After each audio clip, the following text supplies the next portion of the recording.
आगामी विधानसभा निवडणुकीत सोलापुरात काँग्रेसच्या अडचणी वाढल्या, काँग्रेसवरती नाराज नागरिकांनी व्यक्त केला संताप। भाजप नेता अमित शहा यांची राष्ट्रीय अध्यक्षपदी निवड झाल्याबाबत मुंबईमध्ये भाजप कार्यकर्त्यांमार्फत आनंद केला साजरा।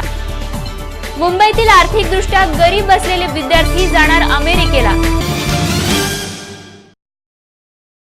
नमस्कार, मी Swati Godse, time TV Maharashtra news bulletins मध्ये आपलं स्वागत। पाहूयात सविस्तर वृत्त। आगामी विधानसभा निवडणुकीत सोलापुरात काँग्रेसच्या अडचणी वाढल्या असून सोलापूरकरांना नागरी सुविधाही काँग्रेस सत्ताधाऱ्यांना देता न आल्याने नागरिकांनी संताप व्यक्त केलाय। दक्षिण तालुक्याचे आमदार दिलीप माने ही निवडणुकीपूर्वी दिलेले आश्वासन पूर्ण केलेत का?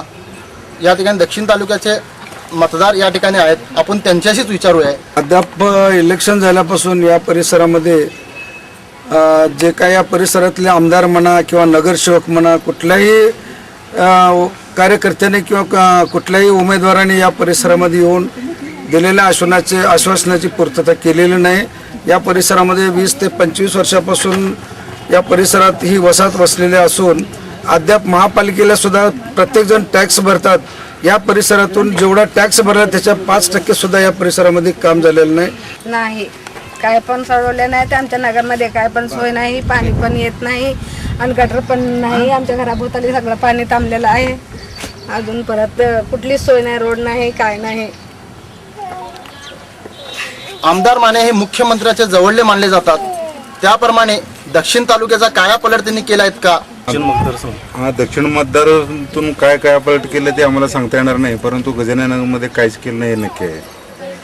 इथं अगदी अतिशय गलिच्छ वस्ती आहे आणि विशेष म्हणजे मागासवर्गीय इथं लोक राहतात, किंबहुना मागासवर्गीय आहे या कारणावरून बी दुर्लक्ष होत असतील आणि भौगोलिकदृष्ट्या हे भाग खड्ड्यात असल्यामुळे नैसर्गिकरित्या फार मदिना चौकापासून सायलीनगरपासून पाणी इथं येते आणि गटारीचे येणारे पाणी नळ कनेक्शनमध्ये मिसळून पिण्याचे पाणीसुद्धा असं घाण असं येते। लोकसभा निवडणुकीमध्ये अमित शहा यांचं दमदार प्रदर्शन राहिलं असल्याने आता अमित शहा यांच्यावरती भाजपाच्या राष्ट्रीय अध्यक्षपदाची जबाबदारी सोपवण्यात आली आहे। अमित शहा यांची अध्यक्षपदी निवड करण्यात आल्याने मुंबईतील भाजप कार्यालयाच्या बाहेर भाजप कार्यकर्त्यांनी फटाक्यांच्या आतिषबाजीसह ढोल ताशांच्या तालावर नाचून आनंद व्यक्त केला। गेली अनेक दिवसांपासून राजनाथ सिंहांनी गृहमंत्रालयाची जबाबदारी स्वीकारल्यानंतर पक्षाचं नेतृत्व नेमकं कोणाकडे जाणार याविषयीची चांगलीच चर्चा रंगली होती आणि या चर्चेला व अध्यक्षपदावरून निर्माण झालेल्या प्रश्नचिन्हाला आता पूर्णविराम लागला आहे। कारण नरेंद्र मोदी यांचे निकटवर्तीय म्हणून ज्यांची ओळख आहे असे भाजपाचे ज्येष्ठ नेते अमित शहा यांची राष्ट्रीय अध्यक्षपदी म्हणून निवड झाली आहे आणि यांची निवड झाल्याने सध्या भाजप कार्यकर्त्यांमध्ये मोठ्या आनंदाचं वातावरण पाहायला मिळतंय। ढोल ताशांच्या तालामध्ये नाचून भाजप कार्यकर्त्यांकडून हा आनंद व्यक्त केला जात आहे। मुंबईतील भाजप कार्यालयासमोरच भाजप कार्यकर्त्यांनी आपला आनंद साजरा केला। राजनाथ जी ने किया उससे भी 2 कदम आगे बढ़कर काम अमित भाई शाह के नेतृत्व में होगा और उसकी वजह बहुत स्पष्ट है कि अमित भाई कार्यकर्ताओं के नेता है।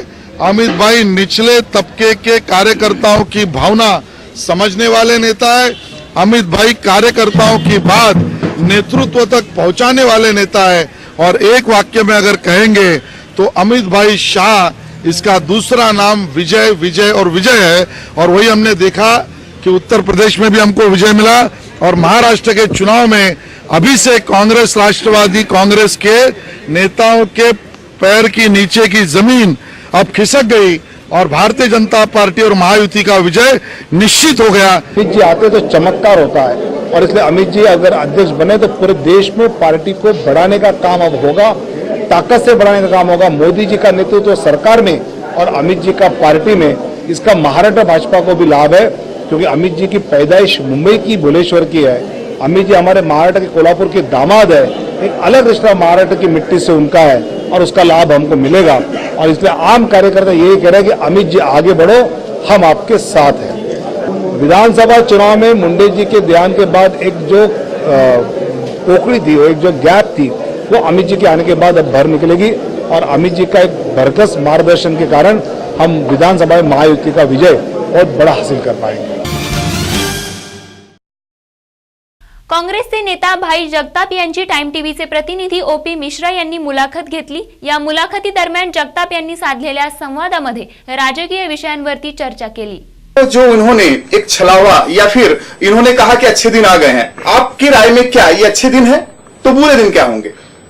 ऐसा है कि रेल बजट के पहले रेल का भाड़ा बढ़ाना उस वक्त जनता ने जवाब दिया है। एक जो इलेक्शन के दौरान उन्होंने एक जो छलावा दिया था देश की जनता को, अब जनता ही पूछ रही है। आज महंगाई सबसे परम सीमा पे है जो आज तक कहीं भी नहीं थी। इसके लिए तो कोई जरूरी नहीं ना कि भाई पिछले सरकार ने महंगाई के जो कुछ क्राइटेरियाज है उसको आप अगर कंट्रोल करते हैं, जो आप दावा करते थे, तो महंगाई तो काबू में आनी चाहिए। वो तो हो न सका। आप ही ने कहा था आपका सीना 56 इंच का है, तो सीना तान के कहिए कि महंगाई कम कब होगी।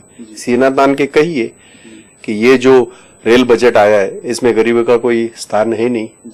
बुलेट ट्रेन यहां से डायमंड बाजार से जाएगी वहां अहमदाबाद में, वो जाए भले, खुशी है हमें उस बात की।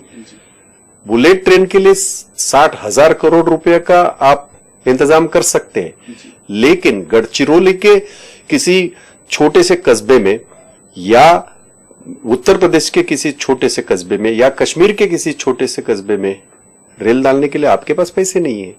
आज जो मैंने पढ़ा, कल जिन्होंने उसका जिक्र सिर्फ सदानंद गौड़ा ने अपने भाषण में किया था कि एफडीआई को बढ़ावा देना चाहिए। ये वही लोग हैं जिन्होंने हमारा विरोध किया था कि एफडीआई मतलब ये देश बेचने लगे।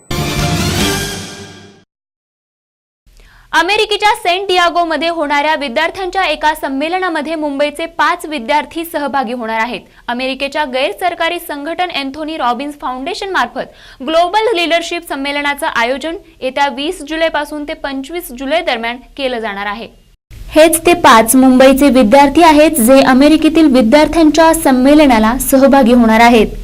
हे सर्व विद्यार्थी मध्यम वर्ग कुटुंबातील असून अनुदानित शाळांमध्ये शिक्षण घेत आहेत।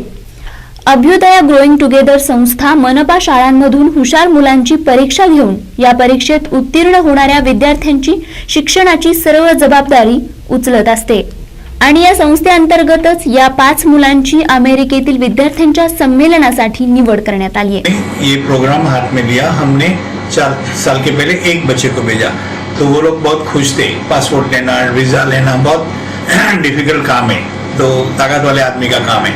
एक लिया, देन हमने देखा कि ये तो बहुत अच्छा सक्सेसफुल जा रहा है। वो लोग ने हमने बोला नेक्स्ट ईयर 2 बच्चे को भेजो।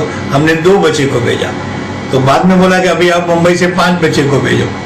तो we are now sending this year 5 children to San Diego and हम लोग ये बच्चे को सिलेक्ट करते हैं जो बच्चे हमारी लायंस क्लब की वोकेशनल गाइडेंस सेमिनार में पार्ट लेते हैं। वो स्कूलों से लगभग 20 स्कूल सेमिनार में पार्ट लेती हैं, बांद्रा से तारापुर तक। सर, लायंस क्लब की वजह से मुझे चांस मिला है कि मैं अभी अमेरिका जाऊँ, वहाँ पर global youth leadership summit attend करूँ। मुझे बहुत खुशी महसूस हो रही है इस बारे में सोचकर कि मैं मेरी स्कूल से पहली बच्ची हूँ जो जा रही हूँ अमेरिका, और जिन्होंने भी अब तक यहाँ मेरा साथ दिया है यहाँ तक आने के लिए और वहाँ भेजने, वहाँ से वापस आने तक जो भी मेरा साथ देंगे मैं उन सबको थैंक यू कहना चाहती हूँ। वहाँ जाने के लिए जिन जिन लोगों ने मेरी मदद की है, लायंस क्लब इंटरनेशनल और बाबला सर, इन लोगों को मैं बहुत धन्यवाद देना चाहूँगी। मुंबई महाराष्ट्र नवनिर्माण सेना पक्षाच्या विधी विभागाचे महासचिव अखिलेश चौबे यांच्याशी आमचे टाइम टीव्हीचे प्रतिनिधी रितेश तिवारी यांनी राजकीय मुद्द्यांवर संवाद साधला। अखिलेश चौबे यांना यावेळी मनसेच्या तिकिटावरती येणाऱ्या विधानसभा निवडणुकीमध्ये आपलं नशीब आजमावून बघायचं आहे। आज हमारे साथ महाराष्ट्र नवनिर्माण सेना के महासचिव एडवोकेट अखिलेश चौबे जी, आइए जानते हैं इनसे मोदी की महंगाई की मार को लेकर इनका क्या कहना है। भारतीय जनता पार्टी की मोदी सरकार महंगाई और भ्रष्टाचार के मुद्दे पर ही सत्ता में आई है और पिछले 3 महीने के कार्यकाल में महंगाई पर जो यूपीए की नीतियां थी उसी नीतियों पर चलने के कारण महंगाई पे इन्होंने जरा भी काबू नहीं किया है। और अगर ये इसी तरह से चलता रहा तो मुझे लगता है आने वाले समय में जनता को एक बहुत बड़ा आंदोलन खड़ा करना पड़ेगा मोदी सरकार के खिलाफ।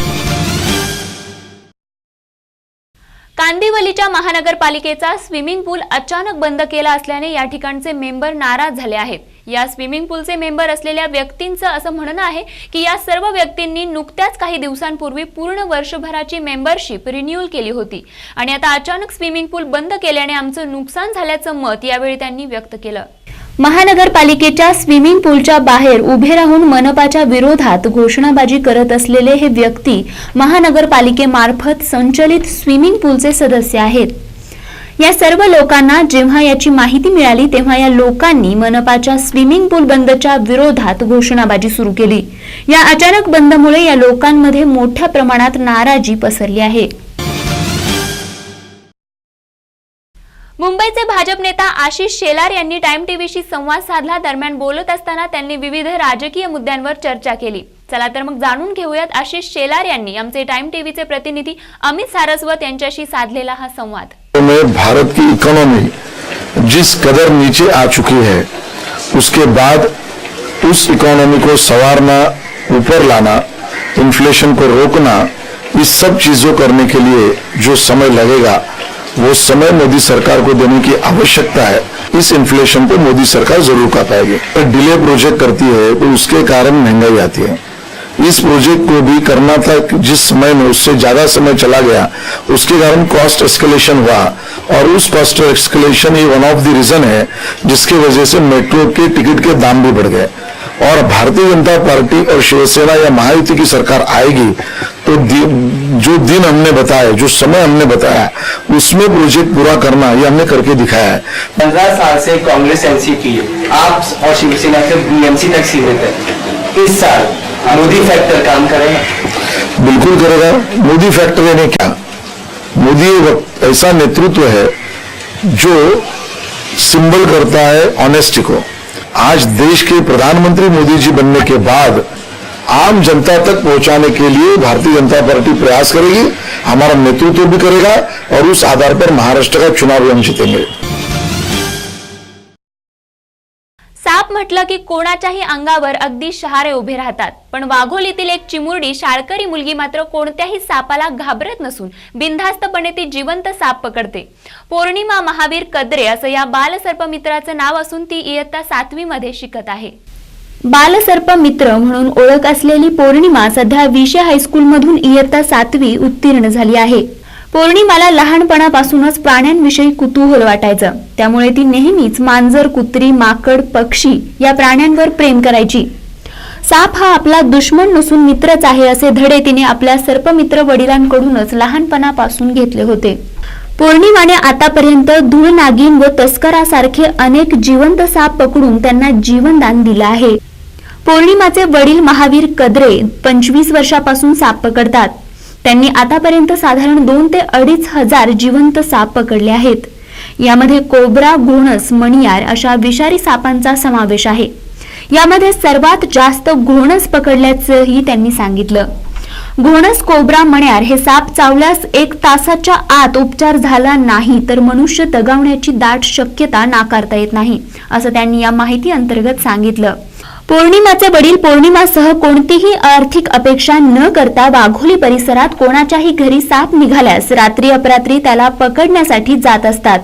त्यामुळे ते सुद्धा परिसरात सर्पमित्र म्हणूनच प्रसिद्ध आहेत। कद्रे यांनी परिसरात कुठेही साप निघाल्यास नागरिकांना संपर्कासाठी मोबाईल नंबरही उपलब्ध करून देण्यात आलाय। शासनाने सर्पमित्रांना साप पकडण्यासाठी आर्थिक सहाय्य करावं आणि गावोगावी सर्पमित्र संस्था स्थापन करून साप पकडण्याचं प्रशिक्षण द्यावं अशी कद्रे कुटुंबाची इच्छा आहे।